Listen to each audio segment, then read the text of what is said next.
যে রাসূলের শরীরে মশা মাছি পর্যন্ত বসা হারাম ছিল, আর আজকে আমার নবীর আখলাক কেমন ছিল আল্লাহ কোরআনের মধ্যে বলেন, ওয়া ইন্নাকা লাআলা খুলুকিন আযীম। যে রাসূল, তাহলে তার আখলাকটা কেমন ছিল, তার ব্যবহার কেমন ছিল, তার চরিত্র কেমন ছিল, কত নরম দিলওয়ালা মানুষ ছিল। কিন্তু আমরা ওই রাসূলের অনুসরণ আমরা করি না, ওই রাসূলের অনুসরণ কিন্তু আমরা করি না।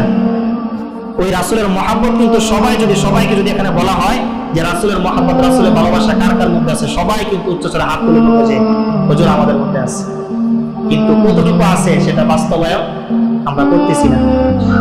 তবে আজকে থেকে আমরা একটা আমল করব। কে কে পারবো কথা হাত তুলে দেখি। আজকে থেকে একটা সত্যি কথা বলবো, পারবো ইনশাআল্লাহ? তাহলে আজকে থেকে যদি আমার কথার উপর যদি একমত থাকেন, যদি সত্যি কথা যদি আজকে থেকে বলেন, বলার আগে কি সত্যি কথা বলতে পারবেন? হাত তুলে। মিথ্যা কথা বলা ভাই কবিরা গুনাহ, মিথ্যা কথা বলা কি কবিরা গুনাহ, আর একটি কবিরা গুনাহ জাহান্নামে যাওয়ার জন্য যথেষ্ট। সবাই হাত নামাই। তাহলে আজকে থেকে আমরা ওয়াদা করব 5 ওয়াক্ত নামাজ সবাই পড়ব। হাত তুলি সবাই। কে কে ওয়াদা করেন? পরবর্তী ইনশাআল্লাহ করতেছেন আজকে শুক্রবার, আজকে পবিত্র জুম্মার দিনে। হ্যাঁ, আল্লাহ পাক রব্বুল আলামিন সবাইকে কবুল করুন। সকলে বলে আমিন। সবাই নামাজ পড়ব ইনশাআল্লাহ। সবাই সত্যি কথা বলবা এবং 5 ওয়াক্ত নামাজ তুমি জামাতের সহিত আদায় করবা।